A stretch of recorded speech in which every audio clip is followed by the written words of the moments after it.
All right, here is the autoplay chord assignment from start to finish. So wherever you are in GarageBand, top left corner, we can create a new project, new song, add that plus button. We're gonna use the keyboard, but we're gonna make it into a guitar. So mine is there because that's where I was most recently. When you click on that keyboard, you're probably more on something piano-like. That one's not a piano. So just click on there, and it gives you all the options. I'm going to go down to other, and I'm going to go down to acoustic guitar. Done. Settings now. We need to be in the key of G. So this chord assignment is going to be in a different key. So make sure it's not in C or you're not going to have the right chords. And then down here on the right, that switches between the keyboard of playing individual guitar notes to playing whole chords. And then right here is our little autoplay feature. So I could go through and like chord something out, but it's kind of lame. So these auto features are nice. Sometimes you do want that chord thing, but I don't know, on the acoustic guitar it doesn't sound that great. And there's 8 bars across the top here on our timeline. Just so you see how that works, there's 4 beats per bar. So this is bar 1, beat 1, 2, 3, 4, and then the next measure 2, beat 1, 2, 3, 4. Those little ticks are like the 8th notes, the upbeats, the ands. So you would count that 1 and 2 and 3 and 4 and 1 and 2 and 3 and so on. You could zoom in and you can now get 1E and a 2E and a 3E and a 4E and so on. You could zoom in and yeah, it gets more and more. Anyway, important to know when you're working different melodies and trying to do chord changes more particular, but we're just going to go on the downbeats, on the beat ones. You do need to have the metronome here on so that you can click the next chord at exactly the right time.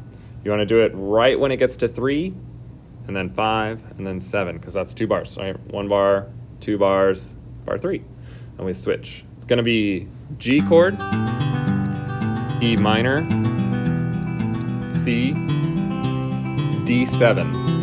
And notice it doesn't say D7. We need to change that. If you're on this screen and try to do this, the option's not there.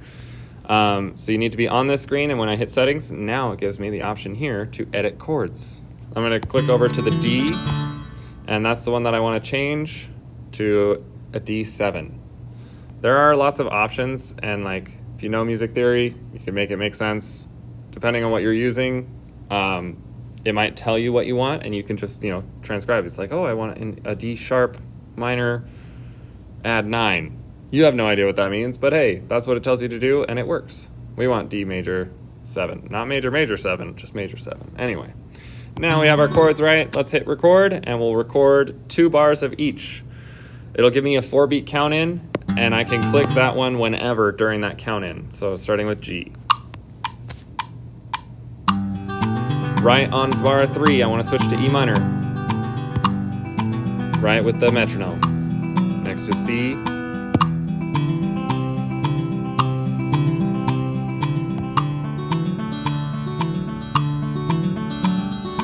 Done.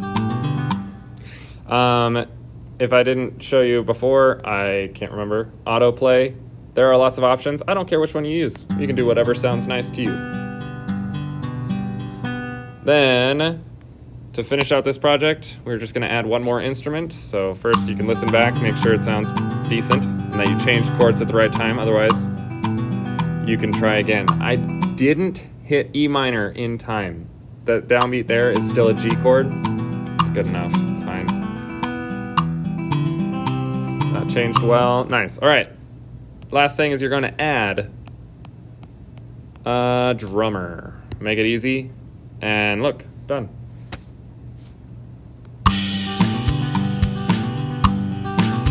If you want to mess around with it, you can. Kyle here has some different presets.